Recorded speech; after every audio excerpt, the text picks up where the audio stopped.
Hi అండి, welcome to నీరు vlogs. ఈరోజు ఒక మంచి స్నాక్ అయితే చూపిస్తున్నాను. క్యాలీఫ్లవర్ ఇప్పుడు సీజన్ కదా, క్యాలీఫ్లవర్ పిచ్చగా దొరుకుతాయి. అసలు వాటికి ఉండే టేస్టే వేరు. అసలుకి క్యాలీఫ్లవర్తో ఎన్నో రకాల స్నాక్స్ చేసుకోవచ్చు. అందులో ఒక రకం చూపిస్తున్నా. ఇందులో అయితే నేను సీక్రెట్ మసాలా కూడా ఒకటి చూపిస్తున్నానండి. ఈ మసాలా ఎటువంటి స్నాక్స్ కానీ యూస్ చేసుకునే విధంగా ఉంటుంది. ముందుగా నా వీడియోని కొత్తగా ఎవరైనా చూస్తుంటే ప్లీజ్ అండి లైక్ చేయండి, సబ్స్క్రైబ్ చేసుకోండి.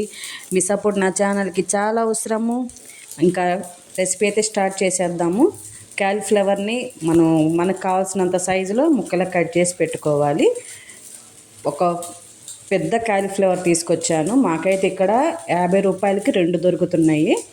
సో తీసుకొచ్చే ఒక పువ్వు సరిపోయింది. చక్కగా నిండుగా వచ్చినాయి ముక్కలు.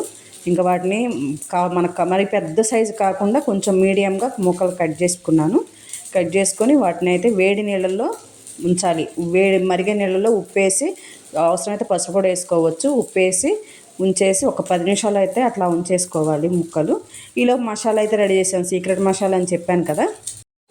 మసాలా కోసము ముందుగా మిక్సీ జార్లో 2 స్పూన్లు ధనియాలు, 1 స్పూన్ జీలకర్ర.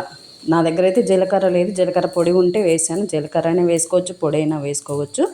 ఇంకా 2 లవంగాలు, 2 లవంగాలు, ఇంకా ఒక 10-15 వరకు మిరియాలు మన స్పైస్ని బట్టి వేసుకోవాలి.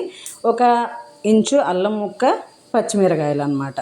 వీటిని మెత్తగా కూడా కాదండి, కచ్చపచ్చిగా పేస్ట్ చేసుకొని పెట్టుకోవాలి. ఆ మసాలా రెడీ చేసుకునే లోపు మన క్యాలీఫ్లవర్ కూడా ఒక 50% అయితే మగ్గింది. ఎక్కువ మగ్గనవసరం లేదు. వేడి నీళ్ళలో అట్లా ఉంచేస్తే ఒక 50% మగ్గితే సరిపోతుంది. ఇంకా వాటిని ఆ వాటర్లోంచి తీసుకొని వేరే బౌల్లోకి తీసుకోవాలి. వడగట్టన అవసరం లేదండి, కొంచెం తడి ఉన్నా పర్లేదు. వేరే బౌల్లోకి తీసుకొని ఉంచుకోవాలి. ఇంకా మనం అసలైన ప్రొసీజర్ అయితే స్టార్ట్ చేసేద్దాము. ఇందులో మనకి సరిపడా శనగపిండి, అంటే ఇంత అని క్వాంటిటీ నేను చెప్పట్లేదండి.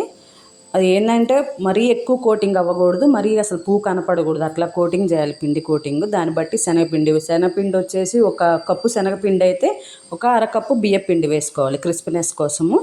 అది క్వాంటిటీ. ఈ పువ్వుకి ఎంత అనేది నేను చెప్పను. ఇది మనకి సరిపడా వేసుకోవాలి, మరీ ఎక్కువ కోటింగ్ అవ్వకుండా చూసుకోవాలి. ఇంకా శనగపిండి, బియ్యపిండి కూడా వేసిన తర్వాత మన సీక్రెట్ మసాలా ఉంది కదా, దంచి పెట్టుకున్నాం కచ్చపచ్చిగా. మిక్సీ కాకుండా రోట్లైనా దంచుకోవచ్చు అండి, కచ్చపచ్చిగా ఉండాలి, మరీ మెత్తగా అవసరం లేదు. ఇంకా మసాలా కూడా వేసుకోవాలి. వేసుకొని సన్నగా తరిగిన కొత్తిమీర, కొంచెం పసుపు వేసుకోవాలి, ఉప్పు. పసుపు వచ్చేసి నేను పసుపు వేసాను, ఫుడ్ కలర్ వేసుకోవచ్చు కలర్ కోసము. నేనైతే పసుపు వేసాను. ఇంకా ఉప్పు, కారము అది మనకు సరిపడా. ఉప్పు ఆల్రెడీ ముందు వాటర్లో ఉంచాము కాబట్టి చూసుకొని ఉప్పు వేసుకోవాలి. ఇంక ఇవన్నీ కూడా వేసుకొని నీళ్లు చిలకరించుకుంటూ కలుపుకోవాలండి. ఎక్కువ వాటర్ అయితే యూస్ చేయకూడదు. జస్ట్ నీళ్ళు కొంచెం చూసుకొని కలుపుకోవాలి. ఇవ్వండి ఇట్లా కోటింగ్ చేసుకోవాలి, మరి ఎక్కువ కోటింగ్ అవసరం లేదు. ఇంక ఇట్లా చూసుకొని వాటర్ చూసుకొని కలుపుకొని పక్క నుంచి వేసుకొని, ఇంకా ఆయిల్ పెట్టి వేడి చేసుకొని ఆయిల్ వేసేసుకోవాలి. 1 by 1 ఆయిల్లో వేసేసుకోవాలి. ఇది వచ్చేసి మీడియం ఫ్లేమ్ మీద వేపాలండి, ఎందుకంటే పైన కోటింగ్ అయితే తొందరగా ఇదైపోతుంది. లోపల క్యాలీఫ్లవర్ ఉంది కదా, అది లోపల వరకు పచ్చిగా ఉండకుండా మంచిగా మగ్గాలి. కాబట్టి మీడియం ఫ్లేమ్ మీద వాటిని చక్కగా ఓపిక్గా వేపుకోవాలి. ఇక్కడ పేషెన్సీ అవసరము. అవి వేసిన వెంటనే గెంటతో కదపకూడదండి, అతుక్కుపోతాయి. 1 నిమిషం అట్లా ఆగిన తర్వాత అప్పుడు కదిపితే ఈజీగా విడివిడిగా ఉంటాయి. అతుక్కోకుండా విడివిడిగా ఉంటాయి, గంటకు కూడా అతుక్కోవు. ఇవి మంచి స్నాక్ అండి, పిల్లలకు కూడా మంచిగా ఉంటుంది, వాళ్ళు ఇష్టంగా తింటారు. ఎక్కువ మసాలా కూడా ఏం లేదు, మనం మామూలుగా రెగ్యులర్గా యూస్ చేసేవే వేసాము. అది కూడా మనకి వీలుని బట్టి మనం ఎంతవరకు కావాలో అంతవరకే వేసుకోవాలి. స్పైసెస్ అంతా కూడా చక్కగా మంచిగా మీడియం ఫ్లేమ్ మీద వేపుకుంటే లోపల వరకు పువ్వు కూడా మంచిగా మగ్గుతుంది, పచ్చి వాసన ఉండకుండా ఉంటుందన్నమాట. కరకరలాడతాయి. ఈవినింగ్ స్నాక్ అయితే సూపర్గా ఉంటుంది, పిల్లలు కూడా బాగా తింటారు. ఇదిగోండి చూడండి, చక్కగా మంచిగా మగ్గిన లోపలంతా కూడా మంచిగా మగ్గింది. పువ్వు కూడా పైన కోటింగ్ వరకు మాడకుండా చక్కగా నీట్గా గోల్డ్ కలర్లో ఫ్రై చేసి పెట్టుకోవాలి.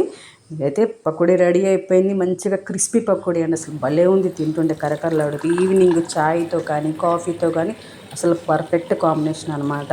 మేమైతే కాఫీతో తీసుకున్నాను, చాలా బాగుంది, అసలు చాలా టేస్టీగా ఉంటుంది, హెవీగా అనిపించదు. శనగపిండి తిన్నోళ్ళు బియ్యపిండితో అయినా చేసుకోవచ్చు. ఓన్లీ బియ్యపిండి కొంచెం కార్న్ఫ్లోర్ కూడా కలుపుకొని చేసుకోవచ్చు శనగపిండి తిన్నోళ్ళు. ఇవ్వండి, క్యాలీఫ్లవర్ పకోడీ రెడీ అయిపోయింది. మంచి tasty crispy masala pakodi secret masala అన్నమాట. చాలా బాగుంటుంది. ఇక చూడండి లోపల వరకు కూడా నేను ఒక్క చేత్తో నట్ట చిరిమి చూపిస్తున్నాను. లోపల వరకు కూడా పువ్వు చాలా చక్కగా మగ్గింది. పచ్చి వాసన అనేది ఉండదన్నమాట. నేను చేసిన ఈ వీడియో మీకు నచ్చితే ప్లీజ్ అండి లైక్ చేయండి, సబ్స్క్రైబ్ చేయండి. మీ సపోర్ట్ నా ఛానల్కి చాలా అవసరం. మరిన్ని మంచి మంచి వీడియోస్తో మీ ముందుంటాను. బాయ్.